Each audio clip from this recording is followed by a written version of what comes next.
하나님 말씀 마태복음 1장 21절로 23절 교독하시고 마지막 23절 함께 읽도록 하겠습니다. 아들을 낳으니 이름을 예수라 하라. 이는 그가 자기 백성을 그들의 죄에서 구원할 자이심이라 하니라. 이 모든 일이 된 것은 주께서 선지자로 하신 말씀을 이루려 하시님이 이르시되 보라, 처녀가 잉태하여 아들을 낳을 것이요 그의 이름은 임마누엘이라 하리라 하셨으니 이를 번역한즉 하나님이 우리와 함께 계시다 함이라. 아멘. 함께하고 동행하는 감사라는 제목으로 함께 은혜를 나누겠습니다. 하나님께서 이스라엘에게 세 번의 절기를 정하시고 반드시 내 앞에 나와 그 얼굴을 보이라 라고 그렇게 명령하셨습니다. 세 번의 절기는 감사의 훈련이다 라고 말씀드릴 수 있고, 그 감사의 훈련을 통해서 이스라엘 백성들은 더 행복한 삶을 살게 되는 것입니다. 그래서 우리에게 감사의 훈련을 시키시는 것이고, 그 감사를 통하여서 또 하나님께서는 영광을 거두시는 것이죠. 이 감사는 언제 가능할까? 왜 하나님 앞에 나오라 라고 말씀하셨냐면 하나님을 기억할 때에 감사할 수 있기 때문입니다. 걷어내고 찾아내는 감사에서 우리가 훈련했던 것은 이를 행하신 하나님을 기억하는 것이었죠. 그리고 기대하고 기대하는 감사 훈련에서는 이를 행하신 하나님, 이를 행하실 하나님을 기대하는 훈련이었습니다. 즉 과거에 이를 행하신 하나님을 기억하는 것, 그리고 미래에 이를 행하실 하나님을 기억하는 것, 그것이 우리의 감사의 훈련이 되어지고 그 하나님을 기억할 때에 우리는 감사할 수 있게 됩니다. 이를 행하신 하나님, 이를 행하실 하나님, 공통적으로 들어가는 것, 공통점은 하나님입니다. 그래서 우리가 이 하나님을 기억하면 감사할 수 있게 되어지는데, 행하신 하나님은 과거의 하나님이시죠. 그리고 행하실 하나님은 미래의 하나님이십니다. 근데 그것으로는 부족합니다. 우리가 온전한 범사의 감사가 되기 위해서는 지금 함께 하시는 하나님을 기억하는 것이 꼭 필요합니다. 나와 함께 하시는 그 하나님, 어떤 상황과 상관없이 나와 함께 하신 하나님을 기억할 때에 우리는 범사의 감사가 가능하죠. 항상 기뻐하라, 쉬지 말고 기도하라, 범사에 감사하라. 이는 그리스도 예수 안에서 너희를 향하신 하나님의 뜻이다 라고 말씀하셨어요. 그러니까 예수님 안에 있을 때에 우리는 진짜 범사에 감사를 할 수 있는 믿음의 사람이 될 수 있는 것입니다. 예수님은 우리와 함께 하시는 하나님이시죠. 그런데 이 우리와 함께 하시는 예수님에 대해서 오늘 본문에 보면 이렇게 말씀을 하십니다. 아들을 낳으니 이름을 예수라 하라. 이는 그가 자기 백성을 그들의 죄에서 구원할 자이심이라 라고 예수님에 관해서 분명히 말씀하시죠. 참 모순된 두 단어가 나옵니다.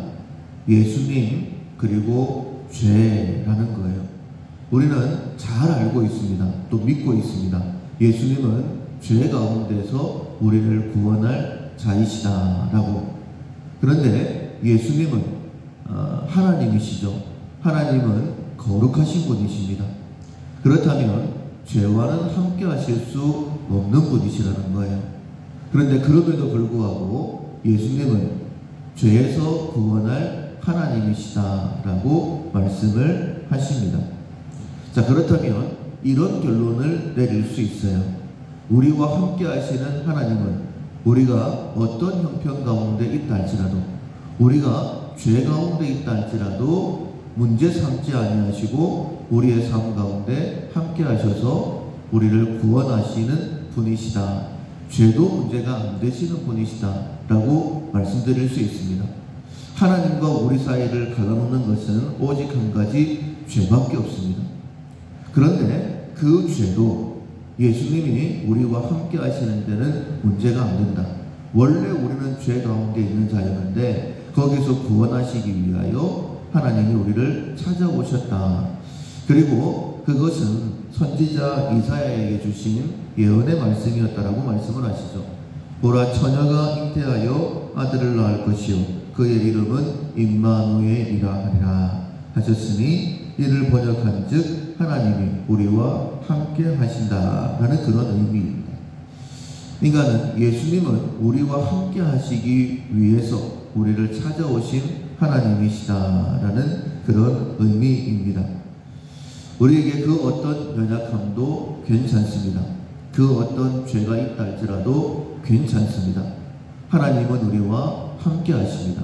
그 하나님, 함께 하시는 하나님을 발견하고 믿고 그 하나님과 동행하는 것이 범사에 감사하는 굉장히 중요한 조건이다라고 말씀드릴 수 있어요. 앞서 말씀을 드린 것처럼 이를 행하신 하나님, 과거의 하나님도 기억해야 됩니다. 그리고 이를 행하실 하나님, 미래의 하나님도 기억해야 됩니다. 그러나 그 무엇보다 중요한 것은 지금 나와 함께 하신 하나님, 나의 모든 문제를 해결하시고 나와 함께 하시는 그 하나님을 기억하고 동행하는 것이 가장 중요하다라고 말씀드릴 수 있습니다. 지금 나와 함께 하신 하나님을 기억하십니까? 그렇다라고 한다면 지금 내 형편과 상관없이 하나님께 감사드릴 수 있습니다. 하나님은 구원하신 하나님이시기 때문에 그 어떤 불평, 불만도 내게 없는 거예요. 그 어떤 두려움도 나를 엄습할 수 없습니다. 왜냐하면 하나님이시기 때문에 하나님이 내 삶의 중심이 되어지면 결코 넘어지지 않죠. 잠시 흔들릴 수는 있습니다. 그러나 내 안에 하나님이 중심이 되시면 반드시 일어서게 되는 것이죠. 오뚜기처럼. 그리고 감사할 수 있게 되어지는 것입니다. 하나님은 우리에게 감사하는 하나님이 되시기 위해서 우리를 찾아와 주신 것이죠.